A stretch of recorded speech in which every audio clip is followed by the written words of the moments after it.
Welcome to another edition of The Rundown presented by Dick's Sporting Goods. And on this edition, Colorado and Minnesota remain at a deadlock over the weekend. Rocky Mountain Cup, everything to play for now in this upcoming weekend in Salt Lake. And then we go off the pitch with Josh Atencio. Let's get into it.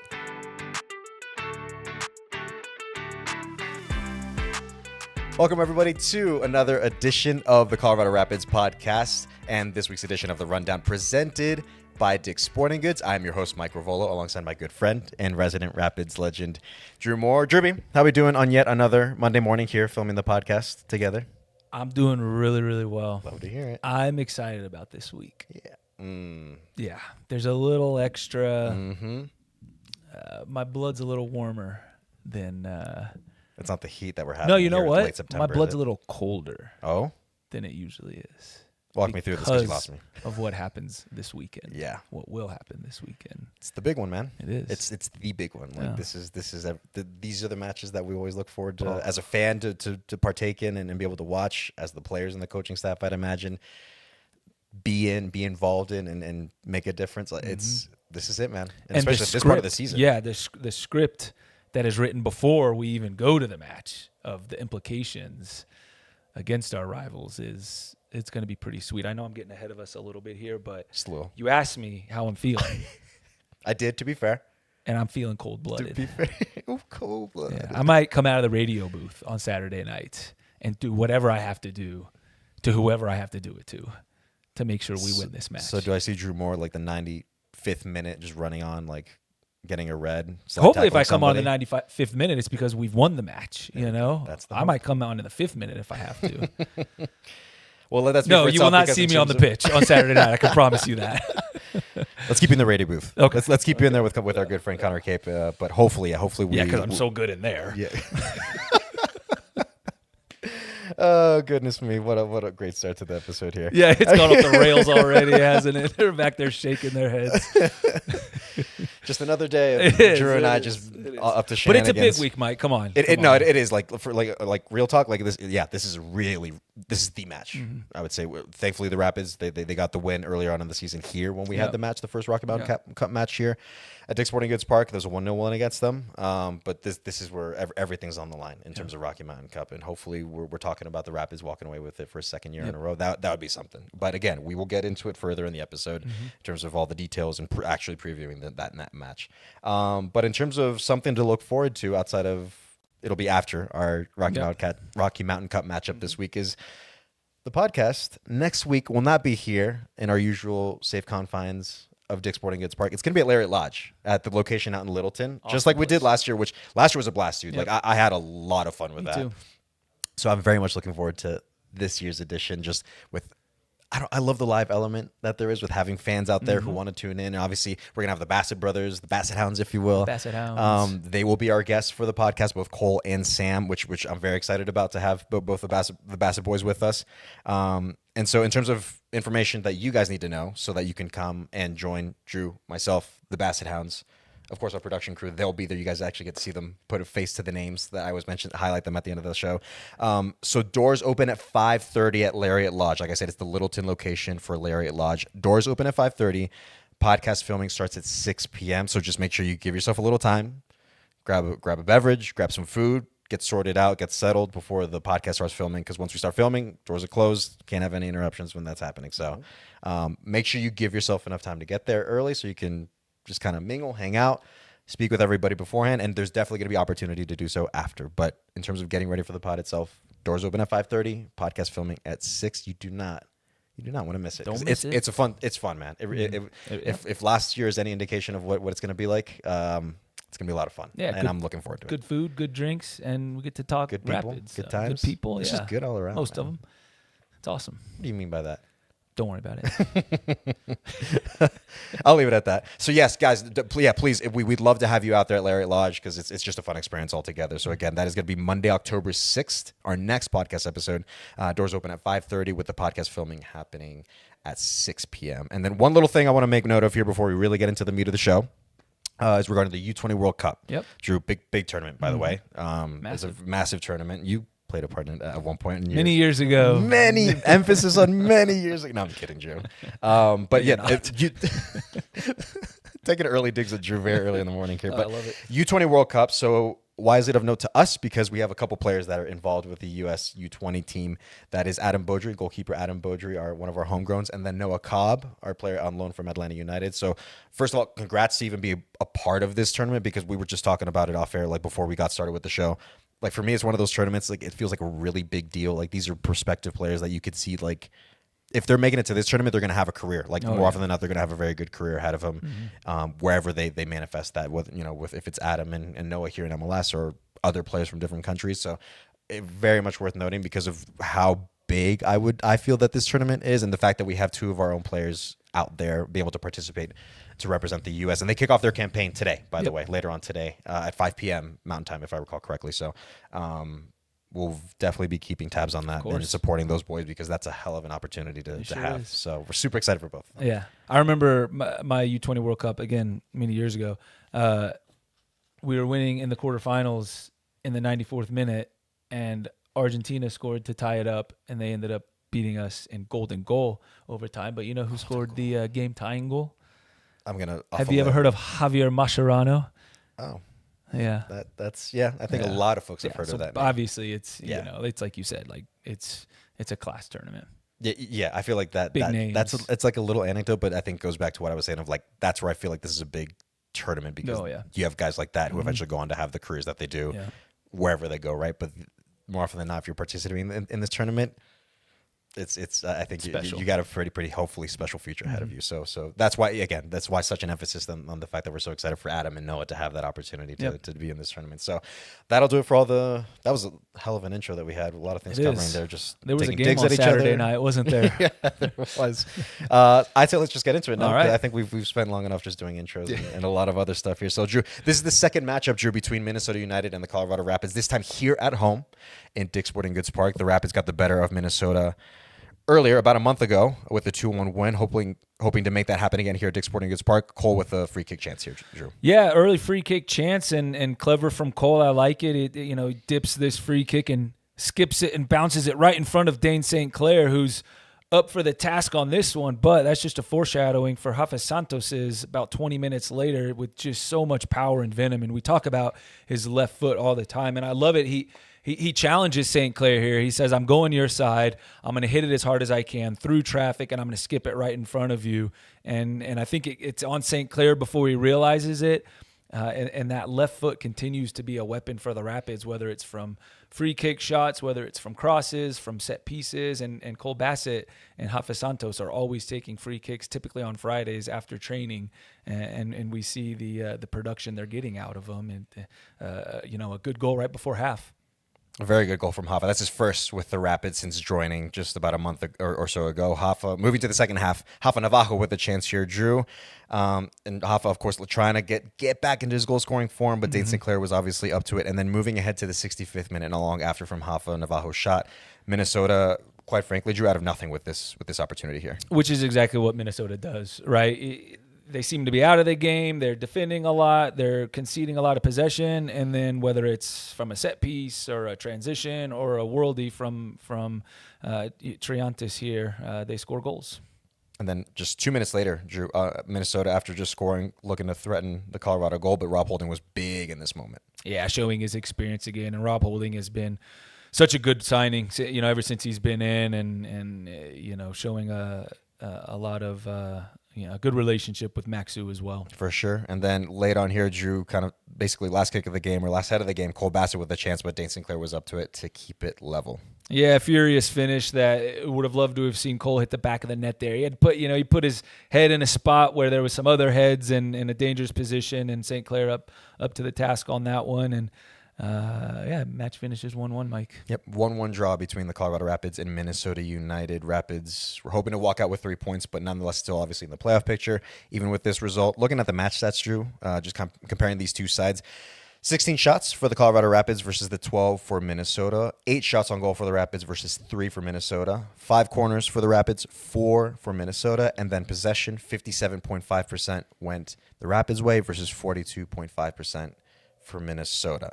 Kind of what we expected. So knowing that's actually even more possession. I was going to say, yes, significantly more, just because we talked about it ad nauseum in terms of what to expect out of Minnesota, right? But Drew, just right into it. Your general thoughts from this match and this draw between the Rapids and Minnesota United.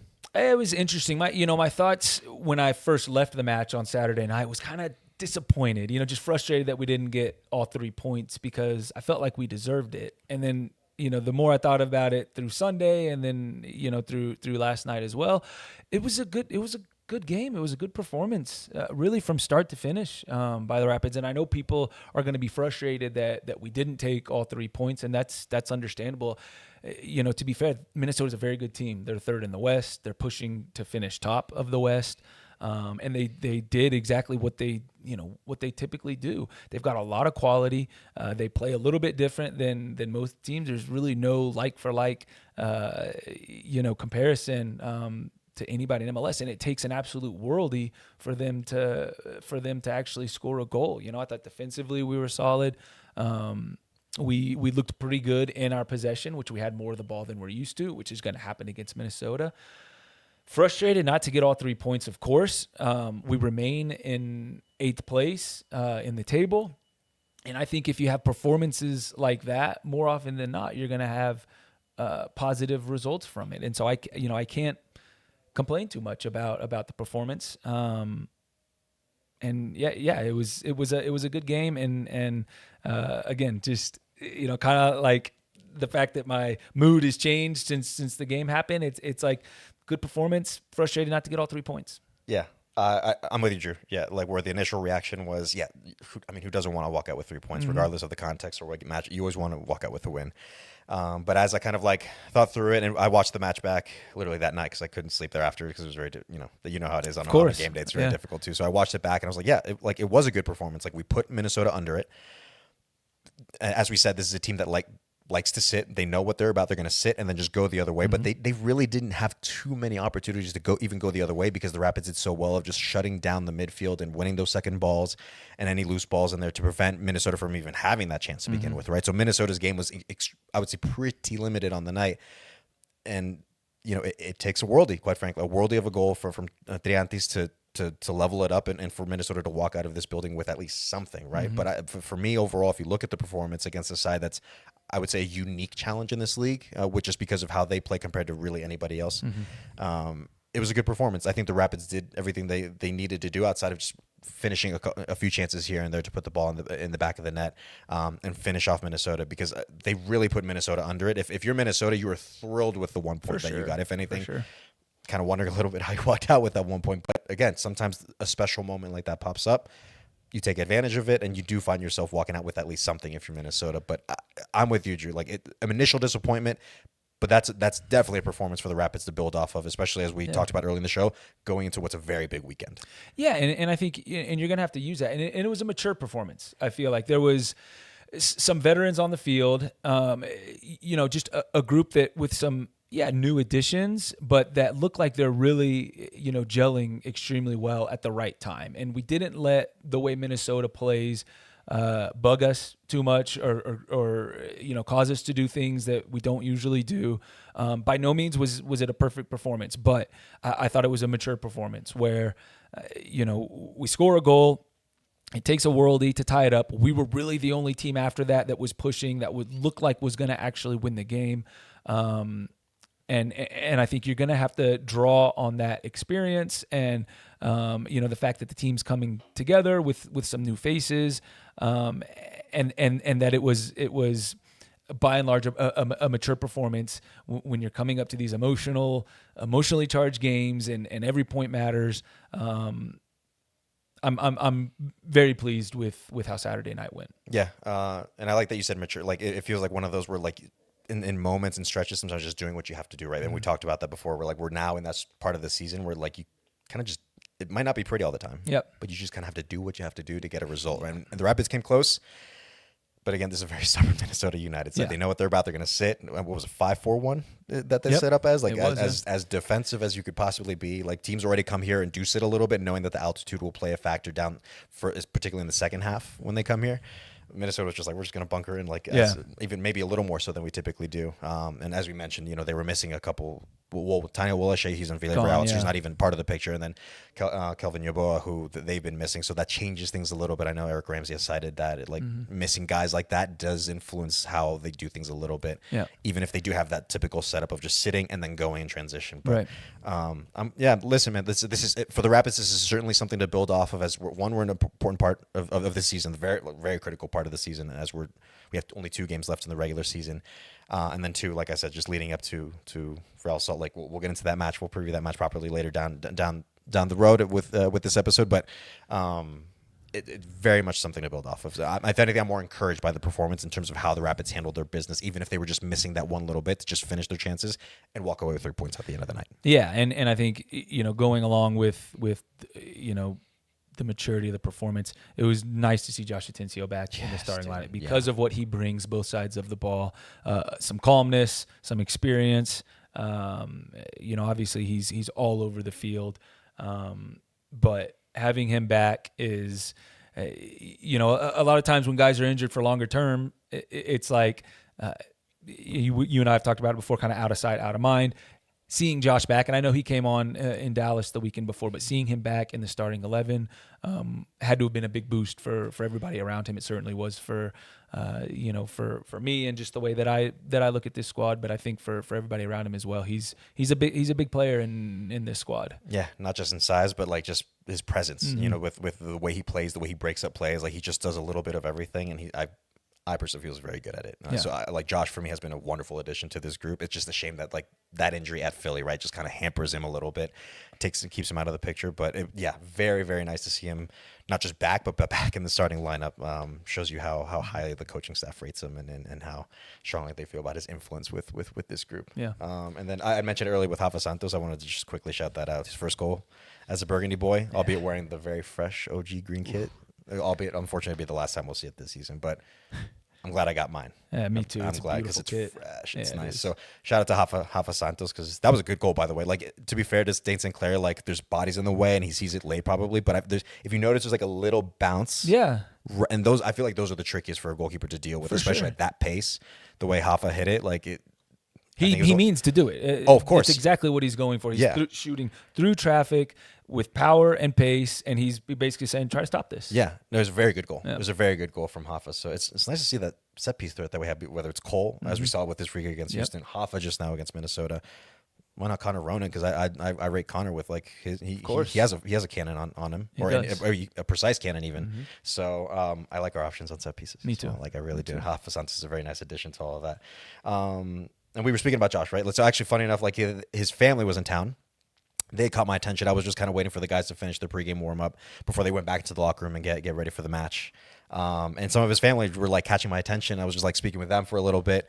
And it was just nice to see them. They had compliments in terms of what we do here with the podcast. Oh, nice. They're tuned in. And what one of his family members was telling me, I'll go drop off the kids Tuesday morning, and then I'll put that first thing and listening to the podcast and listening to Drew and to all of us here. So which is great, man. It's always nice to hear from folks, whether it's the Josh Atencio family that's tuning in, whether it's other folks, fans that we've had come up to us throughout the seasons, these past couple of seasons, to say, hey, we appreciate listening to the podcast. We appreciate you guys tuning in, listening in. The idea is that we have a little fun, keep you informed, all things PIDs, and as we do with Around MLS, a little bit here and there around the league. But the idea is to have some fun, man, and keep you informed as well. So we appreciate everybody who does reach out or make a mention of the fact that of what we do here on the podcast, because it's what we try to do. At least for sure. With you can only do so much when it's us two on here, but we do our best. We do our best. Listen, not everybody wants to start their Tuesday morning that way, but to each their own, and we appreciate everybody that does. Yeah. So no, shout out to the Atencio family who was out over the weekend for the match, to see Josh, of course, getting his first start in a while,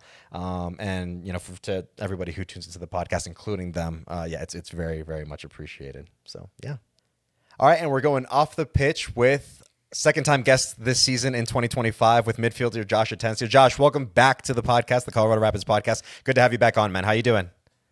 I'm doing good, man. Yeah, thanks for having me back.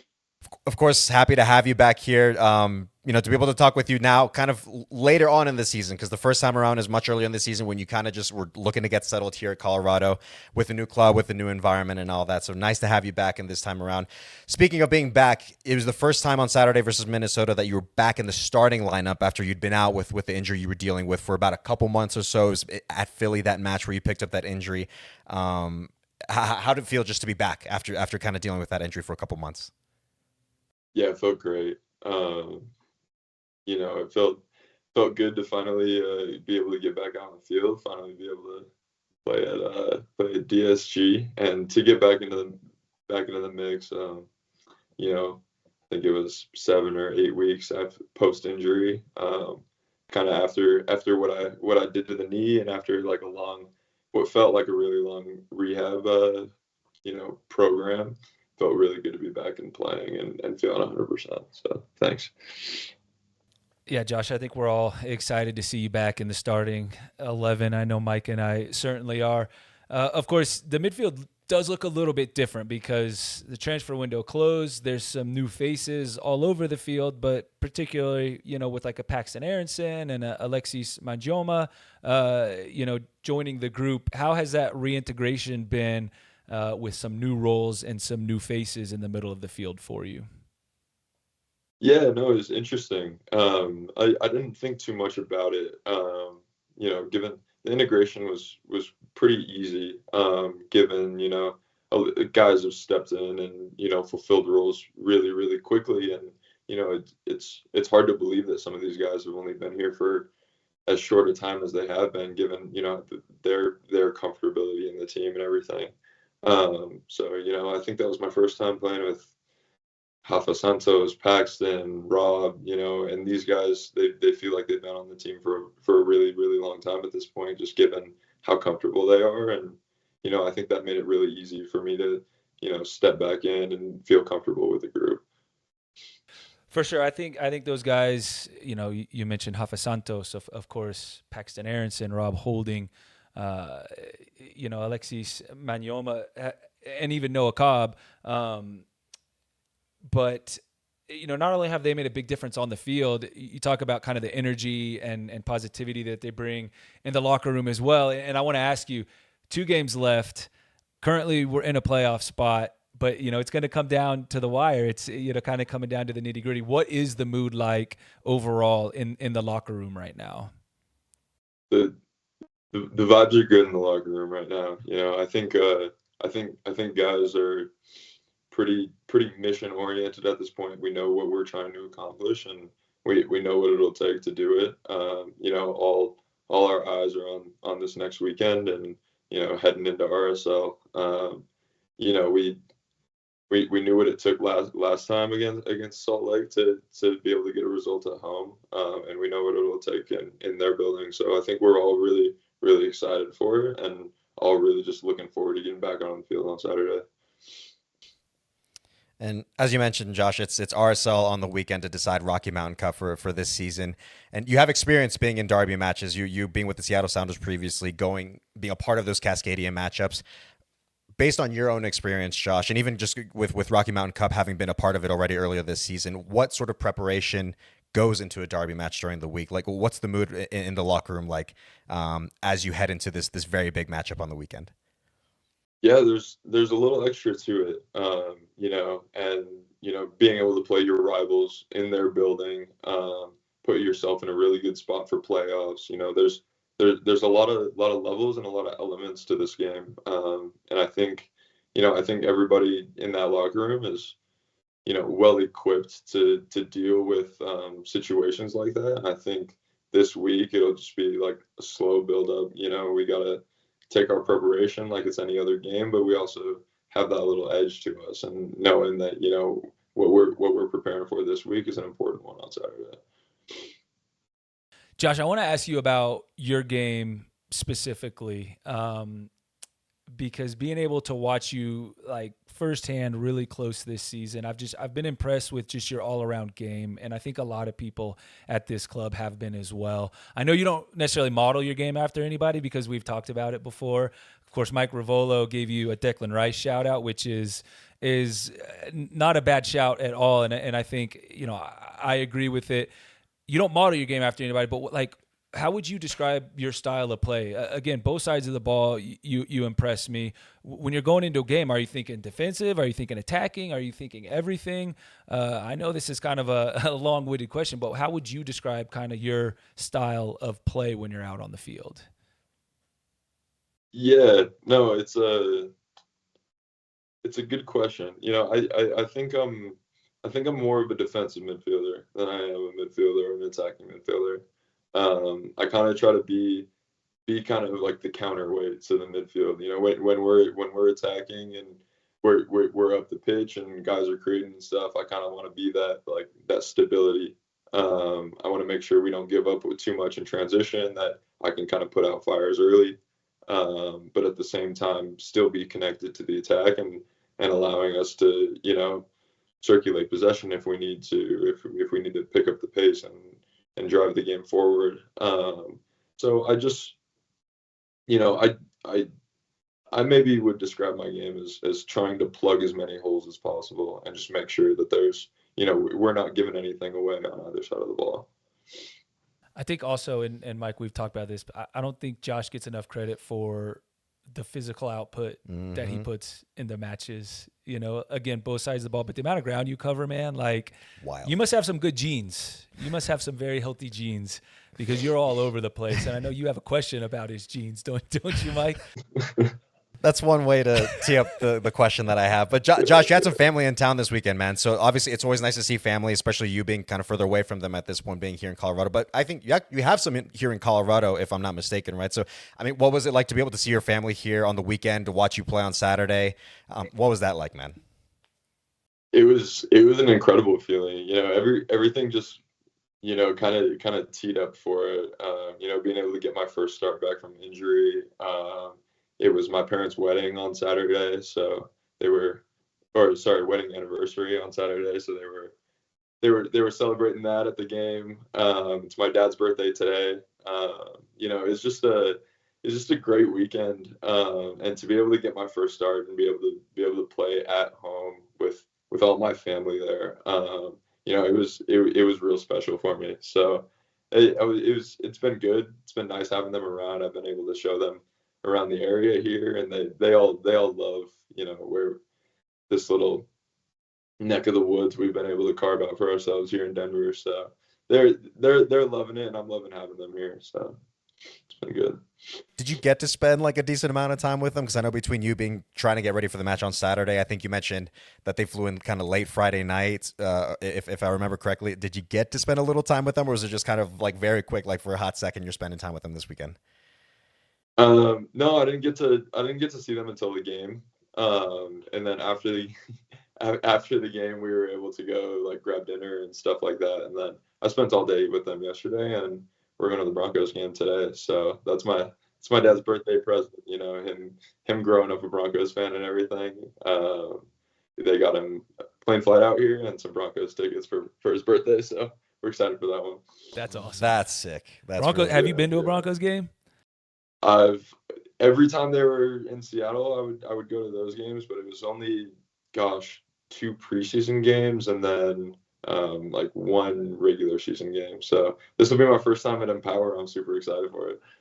It's awesome. That's awesome. You guys enjoy. It's going to be a lot of fun. It's a cool place to go watch a game.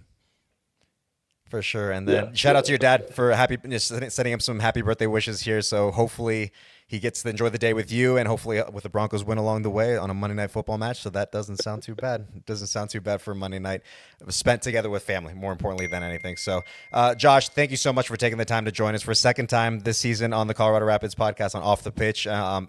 Super happy to see you back after dealing with that injury for a couple months. I think I speak for Drew and so many others at the club that we're super happy to see you back in full fitness and really getting after it, especially in this very critical part of the season. So thanks for taking the time, man. Appreciate it. Oh, thank you guys. Yeah, appreciate it. All right, Drewby, as we usually do, let's go to our Around MLS segment. Just kind of poke our head here and there, see what's going on around the league, over what happened over this past weekend with some of these fixtures. Just for context, again, just it's relevant since we are in the playoff hunt right now as the Rapids. Currently 8th place, and that's after, of course, this 1-1 draw against Minnesota with a few teams under the Rapids making some moves. So it's going to be silly season for the next 2-3 weeks in terms of figuring out who's going to make the playoffs and who isn't. But the Rapids at the moment remain in 8th place, which means they have the top play-in playoff position. So they'll have to play the wild card against. If they were to stay in 8th, by the way, if they were to stay in 8th at the end of the season, they would play the 9th place team for that wild card game, which would be a few days after LAFC decision day, if I recall correctly, right? Midweek, So very quick turn if that is the case. But Rapids still in the playoff picture as things stand at the moment. In terms of around MLS, looking at other games that happened over the weekend, let's start with Nashville versus Houston. Drew, Nashville, they got a 3-1 win against Houston, which that's favorable to the Rapids, pushes Houston down a little bit further ever since the loss here. Struggling a little bit, Houston Dynamo, especially as they're looking for a playoff spot in the 9th minute, man. Like, they got a red card. There was Eric Sviatchenko, their center back. Never helps when you're playing with 10 men, and especially so when you're up against the likes of Hani Mukhtar, Sam Sturridge, and Nashville side that's in form and I think has maybe surprised some folks a little bit this season with how well they've done under first year manager BJ Callahan. Yeah, it's a tough place to go play too, isn't it? And to go down in the 9th minute to 10 men. We're not complaining too much, obviously, as the Rapids. Nope. Houston are still kind of there, but this was a big blow to their playoff chances and a good result for us. But yeah, you go down to 10 men that early, and it's this time of the year against a good Nashville team that are in form, as you say, Mike.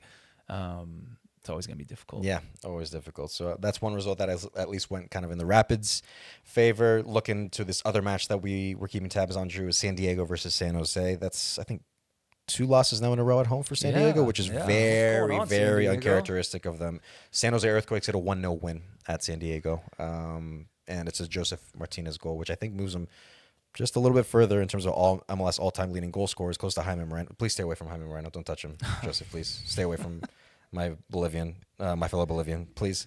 You can leave it at that because you're already making history as it is, and it can stay there. But anyways, San Jose Earthquakes, that's a result that does not exactly favor the Rapids in terms of San Jose being one of those teams that's wanting to make the jump up and be relevant in the playoff picture. But San Jose, they've been struggling quite a bit recently, but this is a big result for them, Drew. It's a big result, and we've talked about San Jose a bunch on this podcast just because of you never know what you're going to get from them, But in big matches, you expect your biggest names to step up, and Joseph Martinez does this. He scores a relatively early goal. San Jose, are they hitting a little bit of dip in form San Diego, are they hitting a little bit of a dip in form at the wrong time? I don't know. It's 2 bad home results, but they're still a team that sits, right at the top of the Western Conference standings. And so this is more so about San Jose keeping themselves alive and really having something to play for because they were desperate. They're same number of games as the Rapids right now, and I believe just a couple points behind. So it keeps them alive and in the playoff hunt. They have I think a couple tough matches to finish with, but it just kind of muddies the water a little bit more. It's an interesting time. If it wasn't already, it's even more interesting this time around in terms of what the playoff picture is going to look like. Yeah. Finally, Drew, the last match we were looking at here is St. Louis versus LAFC. LAFC wins 3-0 against the St. Louis team this is 2 years running that they've just been struggling, man. It's been a struggle, which was it about a couple months ago that Lutz Pfannenstiel, their sporting director, if that was the exact role, he left the club. Quite a bit going on at St. Louis. They've been under these past couple of years. St. Louis, LAFC just taking advantage of that. Heung-min Son, what else is new? He scores. He got a brace on the night, so he has 8 goals in 8 matches. Drew. Right now, they're in kind of that range of being able to finish top of the West, considering that they have to make up a bunch of games since they were in the Club World Cup this summer. So this is where they're just making up all these games, and they are taking full advantage of right now of those games in hand, Drew. They sure are. It's the Son and Bawanga show. I couldn't even tell you who else plays for them right now. Those guys just like every game. One of them scoring multiple goals. The other one will chip in with a goal himself. And those two are certainly hitting their stride at the right time for LAFC. Unfortunately for them, they have to visit Dick's Sporting Goods Park here in a couple weeks. So we'll see if they can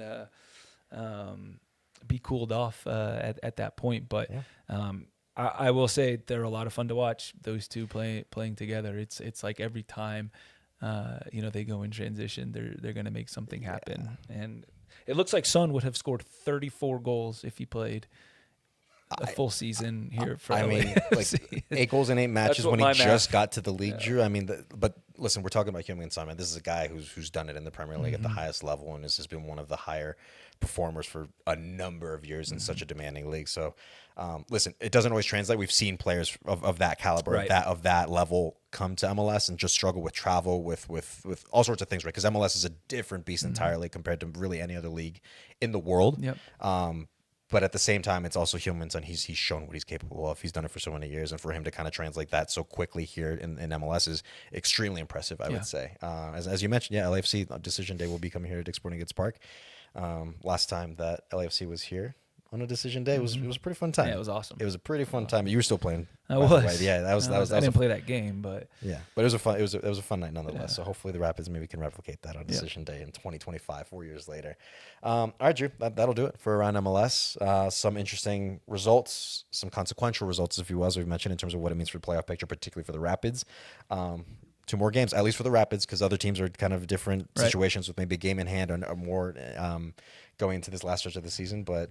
It's an interesting playoff picture to say the least right now. It is, and it's gonna continue to change in the next 3 weeks. Yeah. There's so many different ways it can play out, and really, if you're the Rapids, you got to focus on this weekend. I feel like literally these next 2-3 weeks you're gonna be like an iguana, where like your eyes are just like trying to pay attention from like one result to the next. Like if one goal happens here, like it's gonna feel like that. You have to keep track of like everything that's going on all at once. I've got a dog like that, where one eye kind of looks that way and one looks like, and you're kind of like, are you looking at me or are you looking at the MLS standings right now?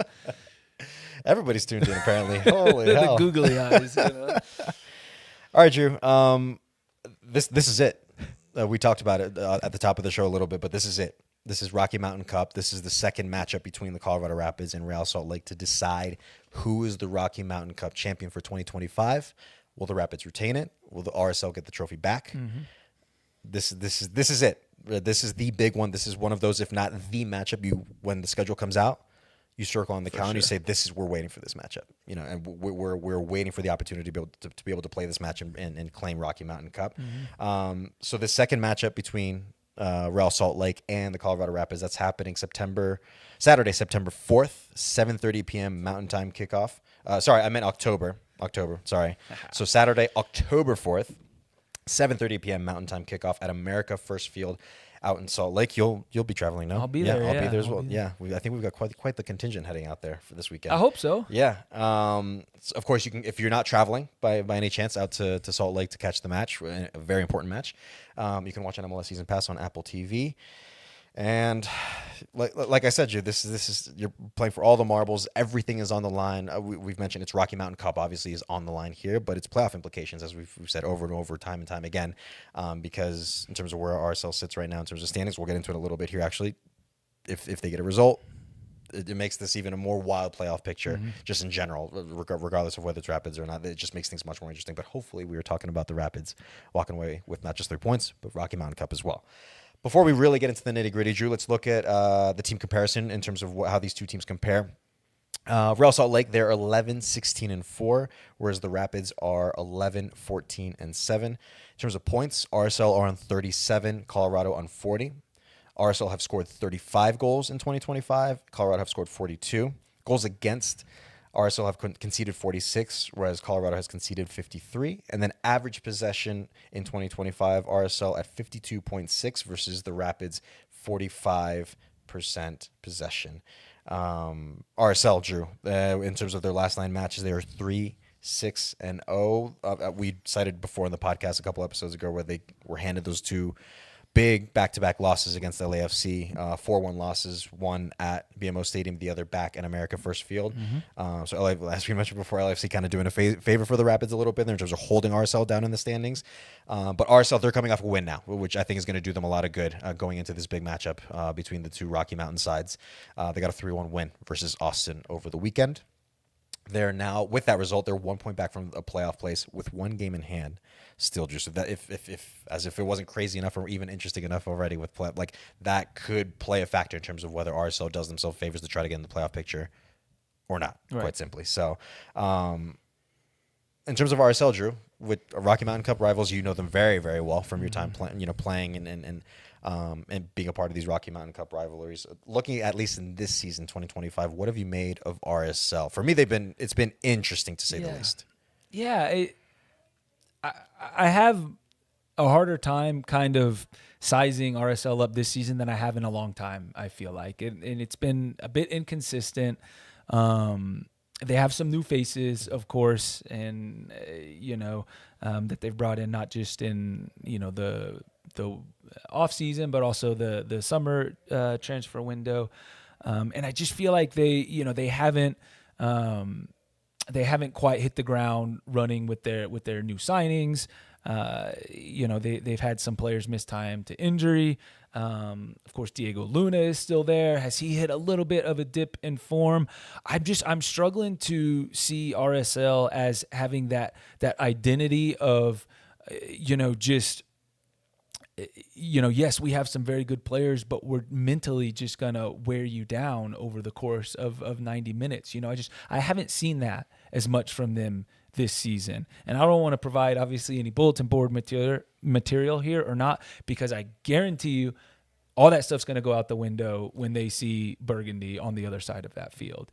And their head coach is going to be charged up for it. He's going to have every single player, regardless of if they're new faces or not, charged up and ready to go. Their fans are going to be charged up, ready to go.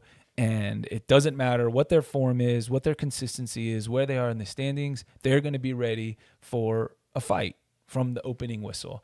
And so what I make of the RSL season doesn't really matter when it comes to 7:30 p.m. on Saturday night.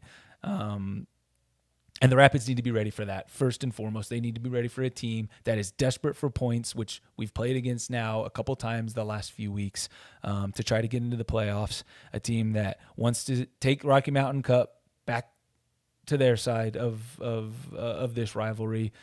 Not a chance if you're the Rapids, right? And so what they've done in the season doesn't really matter at this point.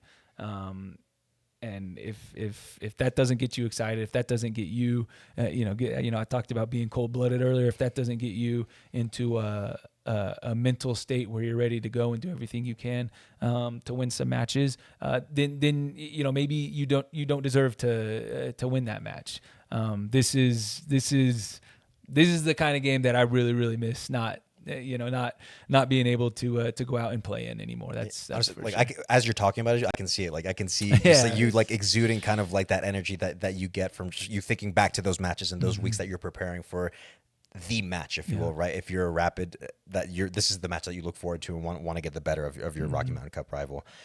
So I'll ask you, Drew, like what is the prep like? What is a typical week like when you're looking ahead to this matchup? Because whether it's the fans, whether it's people at the club, the players, coaching staff, like anybody that has to do with this Rocky Mountain Cup rivalry, like it means a lot. It means a lot to everybody involved in this. So for you guys as players and as coaches around you guys who are trying to get you ready for this match, surely it's a little different than a typical week against any other opponent. No, like there's got to be something more, maybe I think, to the prep and going into a Rocky Mountain Cup match. Are you ready to be disappointed? Oh boy.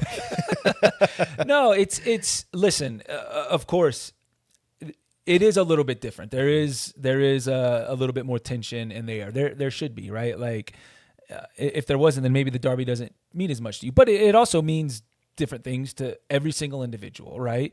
The preparation is very similar to a preparation of any match in terms of the schedule. Match day -3 looks the same as it did the week before. Match day -2, the video sessions are all at the same time and the same kind of focus.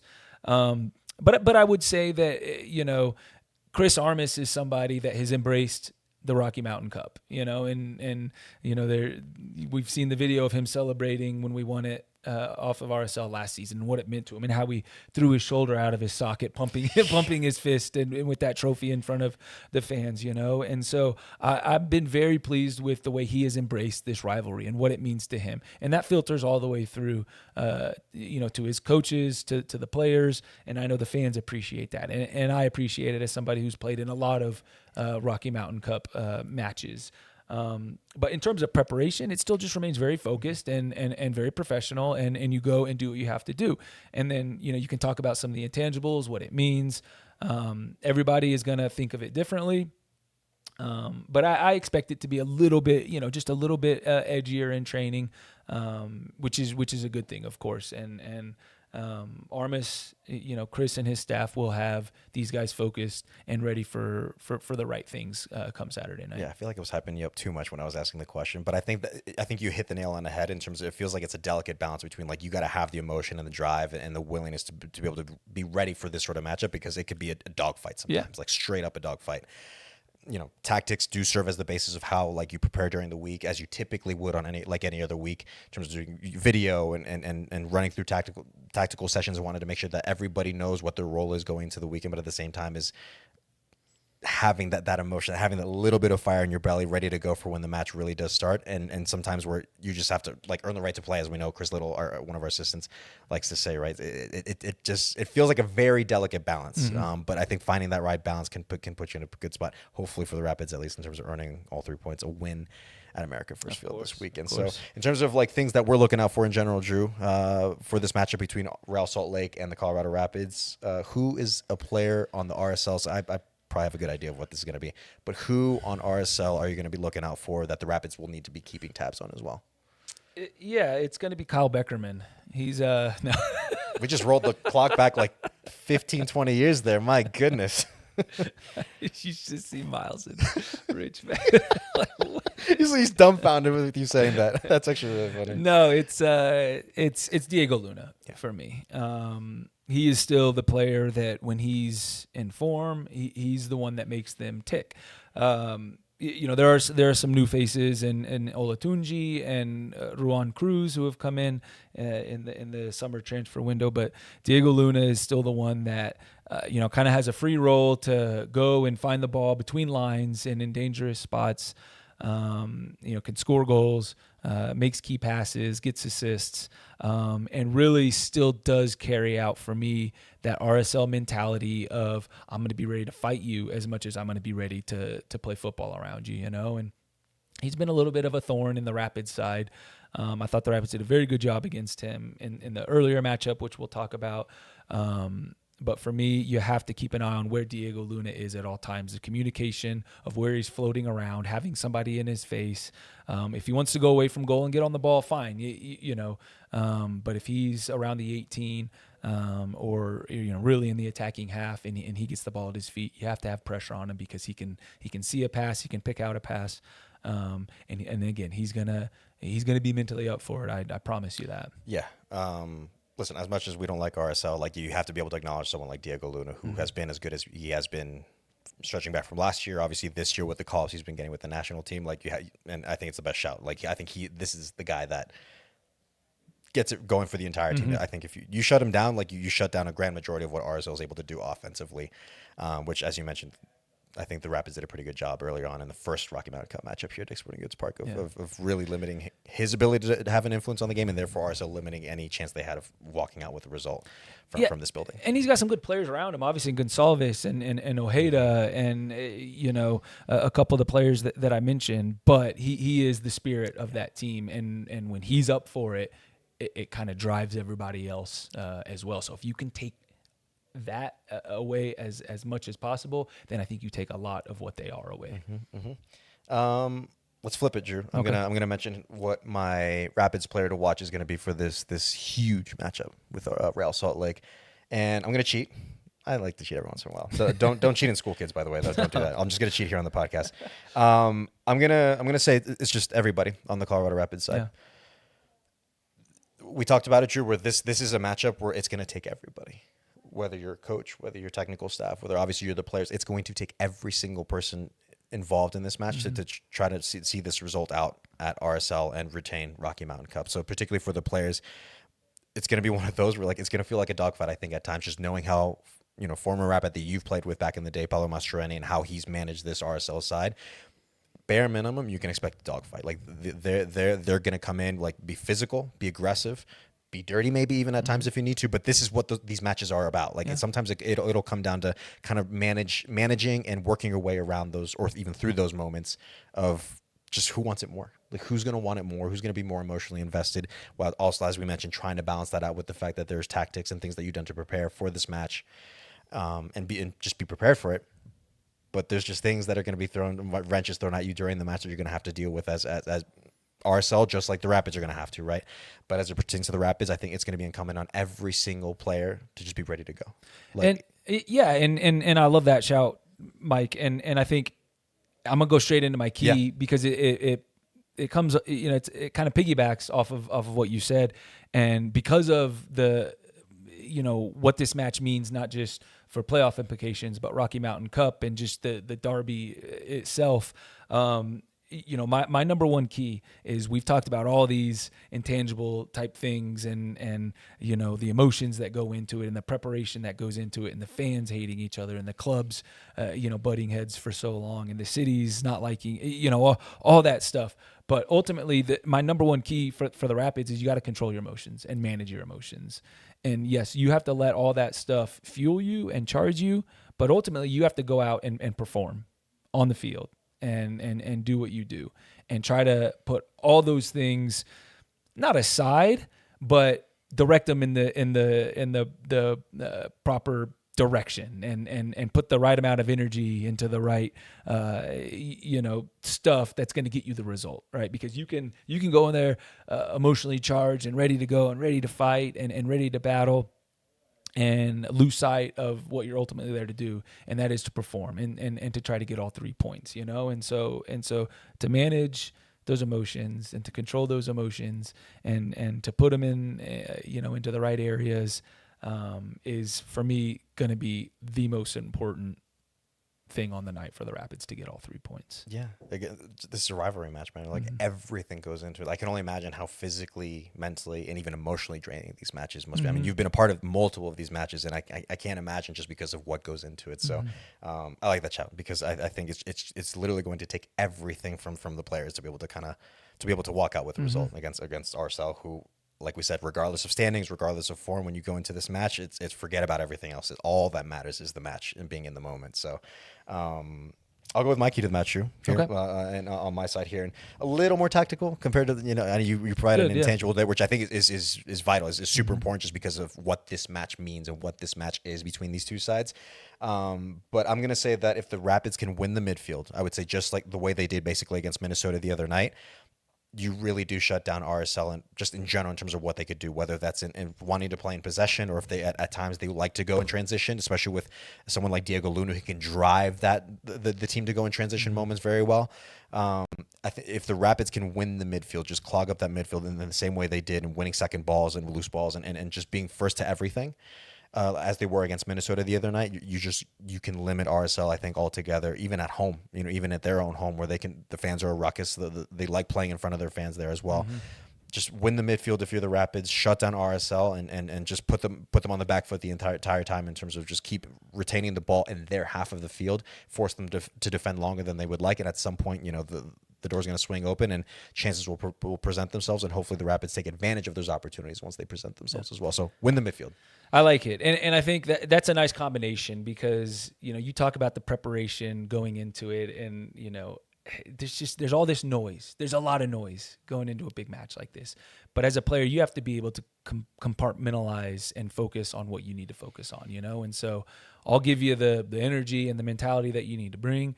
You give the focus when you're actually on the field, the tactics, whatever it is, win the midfield, stay close to Diego Luna defensively, show some quality when you have the ball. Can you break lines? You're going to have these tactics and these X's and O's that are going to have to be your main focus. While you do, make sure in the back of your mind you're channeling your energy of wanting to, do whatever you have to do to beat, your big rival, and you bring that combination together. Give yourself a good shot on Saturday night. Yeah. This is it, dude. Yeah. These are the matches that all of us look forward to, like being a part of in some way, shape, or form. Like we're fortunate enough where you'll be on the radio call with Connor Cape on the weekend, heading out there. We'll be traveling together. I'll be out there as a producer, just filming, hopefully capturing some goals, some Rapids goals. Yeah. And celebrating flying back home with the Rocky Mountain Cup. Yep. That's the hope, at least. And I guarantee you, up in the northeast corner of that Yep. stadium, you're going to see a sea of burgundy, because the fans travel to this game and they always make so much noise. And I don't think y'all understand what it means to the players, because when you're standing on that field and you're surrounded by the enemy, because you're the enemy really on the night, and you get to look up and see that section full and making noise and there for you, it fuels you, it drives you. Trust me, it means a lot to you. Yeah. Yeah, man, this is it. Like this. We've done the preview. We've talked about it, all that. Now it just comes down to all the prep that you'll be a part of with the players and the coaches getting ready for the week, and then Saturday comes around and that's it. We have a huge match to play. Yep. Hopefully flying back, like I said, with Rocky Mountain Cup at the end of the night, at end of Saturday night. That would be something. Fun. Do you have a favorite Rocky Mountain Cup memory, by the way? One that really sticks out. I have a couple, kind of. Yeah, I think I know where you're going with it. 5-0. Yeah, that was right before I got to the club. 2021 was my first season. That was 2020. But I remember like watching that, and I was like, "What is going on?" Yeah, I and I don't think this was captured, but yeah, we won 5-0 and took the trophy, took the cup into the locker room, and I was kind of making fun of some of the guys because the RSL ribbons were still on it. I was like, guys. Like, so it was nice to be able to rip those things off of the arms of the cup there. But that was special because, like, we went in just really wanting to win the game. We were in a big hole, and to go to their place and win 5-0. They wanted to fight Brian Galvan after the match because Brian Galvan was just being class as he is. And there was some shenanigans after that game, and it was during everybody's favorite year, 2020, when everything was kind of weird. Yeah. That was, a fun cap to the Rocky Mountain Cup rivalry that season. Yeah, that's a hell of a one to get, man. Yeah. I wouldn't mind doing that again on Saturday. Yeah, I scored a couple goals against RSL as well. Yeah, dude. Yeah. Which is always fun. Yeah. But it's a special rivalry, and I honestly mean, when I'm in the radio booth on Saturday night, it's like Connor and Cole, Connor Cape, the play-by-play guy, and Cole Smith, who'll be the engineer. They're gonna have to hold on to me from wanting to go get involved. But I'm really looking forward to it. That's what this matchup means, man. Like to us in the club, like, and of course the fans. Like we know they're fully invested in this match, and they want to have Rocky Mountain Cup again 2025 after winning it last year in 2024. And I know for my favorite, I had a couple I was gonna mention here real quickly before we close out the show is obviously 2024, man. Like that was my first experience of winning Rocky Mountain Cup.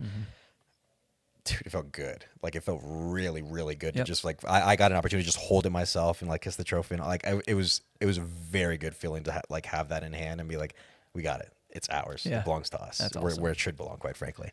And then the other was, although we didn't win it in 2021, which was my first season here with the club, you were still playing at the time. We had RSL. I think it was the second matchup at that point. 'Cause at that point, we did 3 games during the season with RSL. That year was 2 there, 1 here at home. And so I think the second match with them was here. And that was we closed out a 9-point week that week, I remember. We went to Houston on Saturday, won 3-1 there.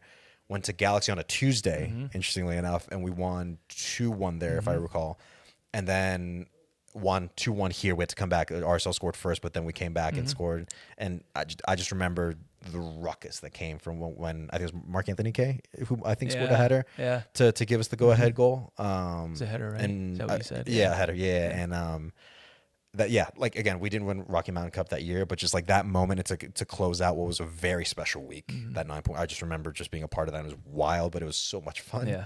That was a hell of a way to close out that week, and of course against our Rocky Mountain Cup rivals, which still kept us in contention for that year. But yeah, man, here we go. This is it. This is absolutely it. Let's do it again. Let's retain Rocky Mountain Cup for 2025. So think that's it, right? Other than that, I'm just going to remind folks Remind them. how to tune in Yep. if you're not traveling to the match out at America First Field. So the match between Real Salt Lake and the Colorado Rapids is happening Saturday, October 4th, 7:30 p.m. Mountain Time kickoff at America First Field. If you're not going to be at America First Field, you can tune in on MLS Season Pass on Apple TV. And again, Rocky Mountain Cup on the line. Everything to play for on Saturday, Drew. And one last reminder in terms of the podcast. Like I said, we're not here next week. We're at Lariat Lodge, and hopefully you will be too. So make sure you guys come to Lariat Lodge, the Littleton location. Yep. To join us for a live taping of the Colorado Rapids podcast. We'd love to have everybody out there, man. Like we said, last year was great. We're looking forward to next Monday. So that's going to be Monday, October 6th at Lariat Lodge, their Littleton location that we will be doing the podcast next week. Doors open at 5:30 p.m. Give yourself, probably get there a little bit early. Just get settled, get your food, because I'd imagine there's going to be plenty of folks who are coming in trying to do the same thing. So give yourself a little more time to get settled, get your food, get your beverages, so that before the doors open, even at 5:30. Taping starts at 6. Doors close right there. So hopefully you're settled, and you can tune in with Drew, myself, and the Basset Hounds, Cole, the Basset Hounds. and Sam, joining us as our guest for the Colorado Rapids podcast that night. So that's going to do, Drew, unless you had anything else. Did you want to throw another dig before we close that at me? Or No, enough digs. It's time to go and get to work. Let's do it. Let's do it, dude. All right. Well, that's going to do it for this episode, for this edition of the Colorado Rapids podcast. My thanks to the production crew, Rich and Miles, and of course, my good friend and resident Rapids legend, Drew Moore. I've been your host, Mike Ravolo. Let's have a good week, everybody, and hopefully we win Rocky Mountain Cup at the end of the week. So enjoy it, everybody.